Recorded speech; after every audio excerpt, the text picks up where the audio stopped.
బాప్తిసం పొందిన తర్వాత ఆయన ఉపవాసం ఉన్నాడు. ప్రియమైన బిడ్డలారా, 40 దినాలు ఆయన ఉపవాసం ఉన్నాడు. 40 దినాలు ఉపవాసం ఉన్న తర్వాత అర్థం చేస్తున్నాండి, ఆ చీకటి పాలకులు లేకపోతే ఆ అంధకార సంబంధమైనటువంటి వారు దానికోసం చెబుతున్నాను. ఎందుకంటే ప్రతిదాన్ని కూడా మనం జాగ్రత్తగా చూసుకుంటూ పోవటం చాలా మనకి ఆశీర్వాదకరం. అది మనకి వెలుగుకరం. ప్రియమైన బిడ్డలారా, అయితే ఇప్పుడు 30 దినాలు ఆయన ఉపవాసం ఉండి 40 దినాలు ఆయన ఉపవాసం ఉన్న తర్వాత ఆయన మనిషి కాస్త అలసిపోయాడు. అలా అలసిపోయినప్పుడు సాతానుడు ఆయనను తీసుకొని వెళ్ళిపోయింది. ఒక కొండ మీదకి, ఎత్తైన కొండ మీద తీసుకెళ్ళి ఆయన్ని ఆ ఎత్తైన కొండ శిఖరం మీద తీసుకెళ్ళి అది అంటున్నటువంటి మాట తెలుసా, ఈ భూలోక రాజ్యములన్నిటినీ 1 నిమిషంలో ఆయనకు చూపించింది. ఎవరికి? ఆనాటి కాలంలో శరీరధారిగా ఉన్నటువంటి యేసుక్రీస్తు ప్రభు వారికి చూపించింది. ఏమి చూపించింది? రాజ్యములన్నిటినీ. ఏ రాజ్యాలు? భూలోక రాజ్యాలన్నిటినీ 1 నిమిషంలో ఆయన చూపించి ఈ అధికారమంతయు, ఈ రాజ్యమంతయు, ఈ రాజ్యముల మహిమయు నీకు ఇస్తాను, అది నాకు అప్పగింపబడి ఉన్నది. ఎవరంటుంది మాట? అపవాది. అపవాది అనగా సాతాను, అనగా దొంగ అని అర్థం. ప్రియమైన బిడ్డలారా, అర్థమవుతుందా? కాబట్టి అపవాది అంటుంది కదా, ఈ భూలోక రాజ్యాలన్నీ కూడా చూపించి ఈ అధికారము, ఏ అధికారము? ఈ భూలోక అధికారము, ఈ రాజ్యములంతా కూడా నీకు ఇస్తాను, అది నాకు అప్పగింపబడినది, అది నేను ఎవరికి ఇవ్వగోరుతానో అది వానికి ఇస్తాను. ఎవరు అప్పగించారండి దీనికి? దేవుడు ఏమన్నా అప్పగించాడా? ఎందుకంటే భూలోకాన్ని సృష్టించింది దేవుడే కదా. ఏమండి, అయ్యో భూలోకాన్ని అప్పగించింది దేవుడు అంటే భూలోకాన్ని దేవుడే సృష్టించాడు, మరి దేవుడు దానికి ఎందుకు అప్పగించాడు అని అనుకుంటున్నామా మనం? ఒకవేళ అవును, రావచ్చు మనకు ఆలోచన. దానికి ఏం అప్పగించలా. ఈ రాజ్య అధికారం అంతా, ఈ భూలోకం మీద ఉన్నటువంటి లేకపోతే ఈ ప్రపంచం మీద ఉన్నటువంటి అధికారం అంతా కూడా దానికి అప్పగించబడింది. ఎవరి చేత అప్పగించబడిందంటే దేవుని చేత అప్పగించబడిందంటే దేవుని చేత అప్పగించబడలేదు అది. మరి ఎవరి ద్వారా అప్పగించబడిందంటే ఆదాము అవ్వల ద్వారా అతనికి అప్పగించబడింది. అర్థమవుతుంది ప్రియమైన బిడ్డలారా. మరి ఆదాముకి ఎవరు ఇచ్చారు అంటే దేవుడు ఇచ్చాడు. ఆదాము, మీరిద్దరు కూడా ఈ సృష్టిలో, ఈ భూమి మీద లేకపోతే ఈ ప్రపంచాన్ని మీరు నిండించి ఈ భూమిని మీరు ఏలండి అన్నాడు. ఈ భూమిని మీరు ఏలండి, ఈ అధికారం అంతా కూడా నీదే అని దేవుడు ఆదాముకి అవ్వాలి చేస్తే వారిద్దరూ తిండి కోసం ఒక్క పూట తిండి కోసం ఆశపడిపోయి, ఏమండి అర్థమవుతుందా? ఒక్క పూట కడుపు కోసం, ఒక్క పూట భోజనం కోసం వెళ్ళిపోయి దానికి లోబడిపోయి పెట్టింది తిని ఆ అధికారాన్ని పోగొట్టుకొని ఆ అధికారాన్ని వాడికి అప్పగించేశారు. ఎవరికి? ఆ సాతానుకి, లేకపోతే అపవాదికి. ప్రియమైన బిడ్డలారా, అంతేగాని దేవుడు మాత్రం అప్పగించింది కాదు అధికారం. ఈ భూమి మీద అధికారం మనిషిదే. ఈ భూమి మీద అధికారం తాను సృష్టించినటువంటి మానవునిదే. అయితే ఇప్పుడు ఈ మానవుడు అనేటువంటి వాడు దిగజారిపోయాడు. దేనికంటే తినేదానికోసం దిగజారిపోయాడు. ప్రియమైన బిడ్డలారా, దేనికోసం దిగజారిపోయాడు? దేనికోసం దిగజారిపోయాడంటే తినేదానికోసం దిగజారిపోయాడు. మనుషులు 3 రకాలైనటువంటి దానికోసం దిగజారిపోతారు సార్. ఒకటి, భోజనం కాడ దిగజారిపోతారు. రెండోది, స్త్రీ కాడ దిగజారిపోతారు. మూడోది, అధికారం కాడ దిగజారిపోతారు. అర్థమవుతుందా ప్రియమైన బిడ్డలారా? కొంచెం ఆలకించాలి, జాగ్రత్తగా ఆలకించాలి. మాటలన్నీ అబద్ధ మాటలు కాదు, కథలు కాదు, యథార్థమైన సంగతులు. ఇవన్నీ కూడా ఎట్లా జారిపోతారంటే మనుషులు, ఉన్నతమైనటువంటి వాడైనా సరే, మంచి పేరు కలిగినటువంటి వాడైనా సరే, ఒక మంచి ఉన్నతమైనటువంటి వ్యక్తి అయినా సరే, అతను ఆహార విషయంలో జారిపోతాడు. అప్పుడప్పుడు మనం మీకు అర్థమయ్యే భాష చెబుతున్నా, మంచోడి బుద్ధి మాంసం కాడ కనబడిందిరా అంటారు కదా. మంచోడి బుద్ధి ఎక్కడ కనబడిందంట? మాంసం కాడ కనబడింది అన్నట్టుగా మంచివాడైనా సరే ఎక్కడ దిగజారిపోతాడంటే తిండి విషయంలో దిగజారిపోతారు. రెండోది, మంచివాడైనా సరే స్త్రీ విషయంలోకి వచ్చేసరికి దిగజారిపోతారు అనేక మంది. మూడవది, మంచివాడైనా సరే ఎక్కడ దిగజారిపోతారంటే అధికారం అనే దాని కొరకు దిగజారిపోతారు. అర్థమవుతలేదు ప్రీతిని బిడ్డారా? ఇప్పుడు ఆదాము అవ్వలో దేని కొరకు జారిపోయారంటే ఒక్క పూట భోజనం కోసం వారు జారిపోయినట్లు లెక్కే. అర్థమవుతుంది ప్రీతిని బిడ్డారా? ఒక్క పూట మీకు కొంచెం అర్థం కావాలి, కొంచెం లోతైన మాటలు చెబుతాను, కొంచెం అర్థం చేసుకుంటుంది.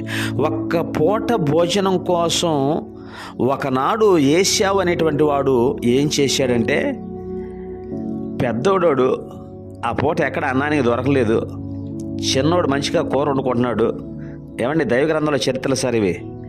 ఆ ఏశావు అనేవాడు ఆకలితో ఉన్నట్టుకుంది. ఆ తమ్ముడేమో చక్కగా చిక్కుడుకాయల కూర వండుకుంటున్నాడు. ఆ ఎర్రని ఇత్తనాలు అనేవాడు చిక్కుడుకాయల కూర వండుకుంటున్నాడు. వచ్చాడు, ఒరే తమ్ముడు, నాకు ఆకలి అవుతుందిరా, నాకు కాస్త ఆ కూర ఇవ్వరా, నేను తింటాను, అన్నం తింటాను అన్నాడు. అప్పుడు తమ్ముడు ఏమన్నాడంటే, సరే నీ కూర ఇస్తాను, అన్నం పెడతాను, కానీ నువ్వు నాకు ఒక మాట ఇవ్వన్నా అన్నాడు. ఏంట్రా అన్నాడు. ఏం లేదు, నువ్వు పెద్దోడివి కదా, ఇంటికి దేనికైనా హక్కు పెద్దోడికే ఉండేది కదా, ముందు తండ్రికి పుట్టినటువంటి వాడికి మొదటి హక్కు ఉండేది కదా, ఆ పెద్దవాడి హక్కు నాకు ఇవ్వయ్యా అన్నాడు. అర్థమవుతా ప్రీతి బిడ్డలారా? ఆ జ్యేష్ఠత్వం యొక్క హక్కు నాకు ఇవ్వు అన్నాడు. ఆ పెద్దరికపు హక్కు నాకు ఇవ్వు అన్నాడు. ఎందుకంటే ఎందుకు ఈ విషయం చెబుతున్నానంటే, ఇది ధర్మశాస్త్రంలో ఆనాటి కాలంలో మోషే ధర్మశాస్త్రం రాసినటువంటి సంగతులు ప్రీతి బిడ్డలారా. సరే, వాడేమన్నాడంటే, ఈ పెద్దరికం హక్కుని నేనేం చేస్తాను, నాకు నెల జీతం ఏమైనా ఎత్తాడా ఈ పెద్దగా ఉంటే? అర్థమంతా ప్రీతిని బిడ్డలారా? నేను పెద్దగా ఉంటే నాకు నెల జీతం ఏమన్నా వస్తుందా? ఇంటికి పెద్దగా ఉంటే పని చేసుకొని వెనక ఎరుగుడు తప్పదు కదా, ఎందుకు నాకు ఈ హక్కు? అర్థమవుతుందా? ఏమండి, నేను కొంచెం మీరు దీన్ని ఆలకించుకోవాలి, కొంచెం లోతైన మాటలో. నాకెందుకు పెద్దరిక హక్కులే, నా వల్ల కాదు. ఒక పూట ఆ భోజనం హాయిగా తింటే కడుపు నిండి హాయిగా ఈరోజు కడుపు అంటే నిండితే ఎల్లబుచ్చుకోవచ్చు, పెద్దరిక ఉంది ఏమందలే కానీ అని చెప్పి అతను ఆ చిక్కుడుకాయల కూర ఇష్టపడి, సరే ఇస్తానా, నా హక్కు నీకు ఇస్తాను, నా పెద్దతరం అనేటువంటి హక్కు నీకు ఇస్తాను, నువ్వు నాకు అన్నం పెట్టురా బాబు అని చెప్పి అన్నం పెడుతున్నాడు, హక్కును బాగొట్టున్నాడు. దాని గురించి దైవ గ్రంథంలో ప్రభువు రాసినటువంటి మాట మనం చూస్తే, పరిశుద్ధాత్మ ద్వారా దేవుడు రాసినటువంటి మాట మనం చూస్తే, హెబ్రీలు రాసిన పత్రిక 12వ అధ్యాయంలో రాసినటువంటి మాట, హెబ్రీలు రాసిన పత్రిక 12వ అధ్యాయాన్ని రాసినటువంటి మాట మనం కనుక పరిశీలన చేసినప్పుడు నిజంగా మనం కొంచెం ఆలోచించాల్సినటువంటి విషయాలు ప్రియమైన బిడ్డలారా. చక్కగా రాశాడు. మీలో ఎవడైనా సరే దేవుని కృపను పొందకుండా తప్పిపోతాడేమో, చేదైన ఏరు ఏదైనా మునిసిద్దేమో అని చెబుతూ, ఒక పూట కూటి కొరకు తన జ్యేష్ఠత్వపు హక్కును అమ్మివేశాడు ఏశావు. అటువంటి భ్రష్టుడు వ్యభిచారి అయినా ఎవడైనా ఉంటాడేమని మీలో జాగ్రత్తగా చూసుకోండి అన్నాడు ఆయన. ఏంటంట, ఒక్క పూట కూటి కోసం తన జ్యేష్ఠత్వపు హక్కును అమ్మివేసినటువంటి అమ్మివేశాడు ఏశావు. ఎవరయ్యా ఒక్క పూట కోసం హక్కును బాగొట్టుకునేవాడు? అర్థమంత ప్రీతిని బిడ్డలారా, ఒక్క పూట భోజనం కోసం హక్కును బాగొట్టుకుంటే, ఇక నువ్వు చెప్పి ఏమంటే హక్కును బాగొట్టుకుంటే దాని అర్థం ఏం తెలుసా? దాన్ని మనం ఇక బానిస అని అర్థం ప్రీతిని బిడ్డలారా. నిజం సార్, ఈనాడు కూడా ఒక రూపాయి కోసం, ఒక డబ్బు కోసం మనకిచ్చినటువంటి హక్కును కూడా మనం బాగొట్టుకుంటున్నాం. మనం ఒక 5,000 రూపాయలకి హక్కును బాగొట్టుకుంటున్నాం, ఒక 10,000 రూపాయలకి హక్కును బాగొట్టుకుంటున్నాం, ఒక 5,500కి మనకిచ్చినటువంటి హక్కును పోగొట్టుకుంటున్నాం మనం ఈనాడు. ఎప్పుడు మనం ఏమండి, మనల్ని అందరూ కొనేటివైనా మనల్ని మనుషులుగా మనం ఆలోచన చేద్దాం. ప్రీతులు, ప్రతి వారు మనల్ని కొనేటువంటి పరిస్థితి వచ్చింది, మనుషులను కొనేటువంటి పరిస్థితి వచ్చింది.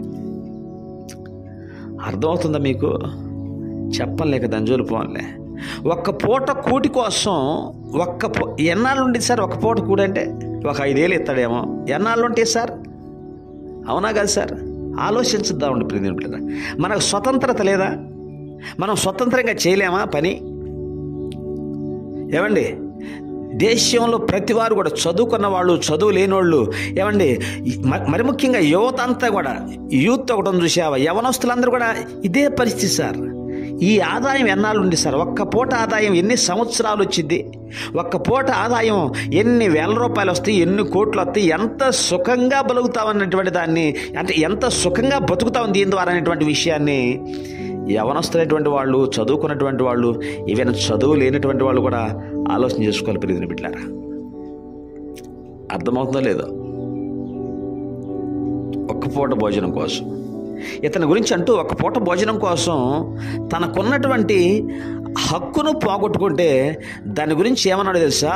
వీడు వ్యభిచారి అన్నాడు. వ్యభిచారి అంటే అర్థం ఏం సార్?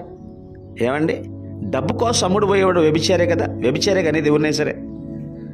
ఏమండి, నేను అంటలేదు సరే, రాసినటువంటి గ్రంథంలో ఉన్న మాటను చూద్దామండి.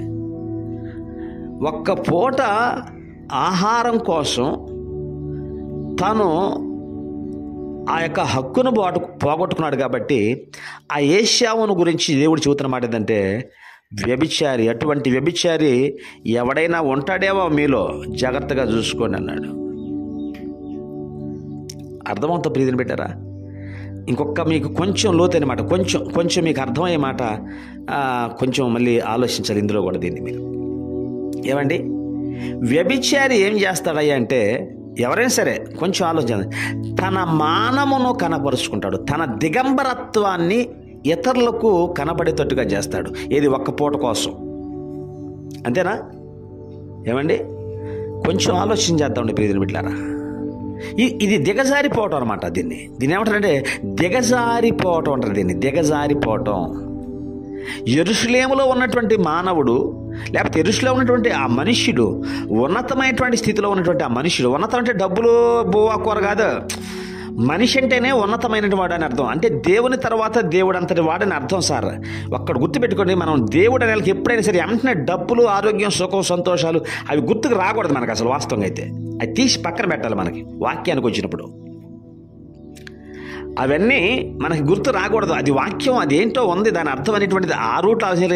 ఉన్నతమైంది ఆయనకి వెంటనే డబ్బులు బాగా వచ్చుంటాయి, ఆశీర్వదించబడంటే వెంటనే బాగా డబ్బులు వచ్చుంటాయి, దీవించబడ్డంటే వెంటనే డబ్బులు వచ్చేస్తాయి అని. అట్లాగా ఎప్పుడు దేవుని వాక్యాన్ని వినాల్సిన పని లేదు ప్రియమైన బిడ్డలారా. అట్లా చెప్పాల్సినటువంటి అవసరం కూడా దైవ సేవకులకు రాకూడదు.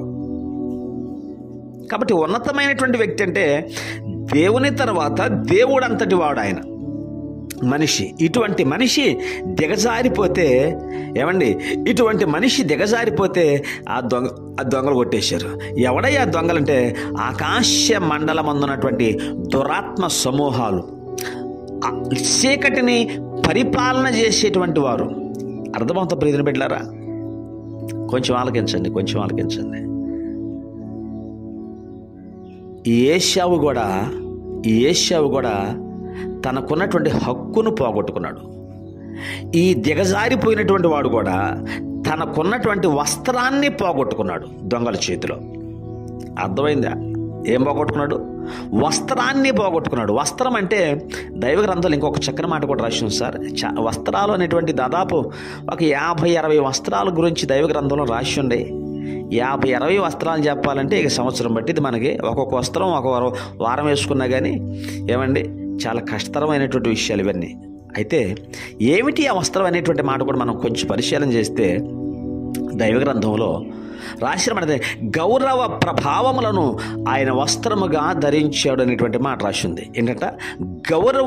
గౌరవము లేకపోతే ఘనత అనేటువంటి దాన్ని వస్త్రముగా ధరించాడు అనే విషయాన్ని దైవ గ్రంథంలో మనం చూస్తాం ప్రీతిని పెట్టారు. అంటే మనిషి దేవుని తర్వాత దేవుడు అంతటి వాడు అన్న ఆ గౌరవము అనేటువంటి ఆ వస్త్రాన్ని ఇప్పుడు దొంగల చేతిలో పోగొట్టుకొని భ్రష్టుడుగా మారారు అని అర్థం ప్రియమైన బిడ్డలారా.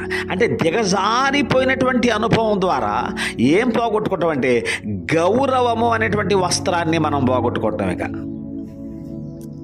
ఎవరు బాగొట్టుకున్నారు దీన్ని అంటే మానవుడు అనేటువంటి వాడు బాగొట్టుకున్నాడు. మరి ఏమొచ్చిందంటే మనుషులంతా పాపులే, ఇదిగో ఈ నీచ స్థితికి వచ్చేసాడు. అర్థమైందా ఏమా?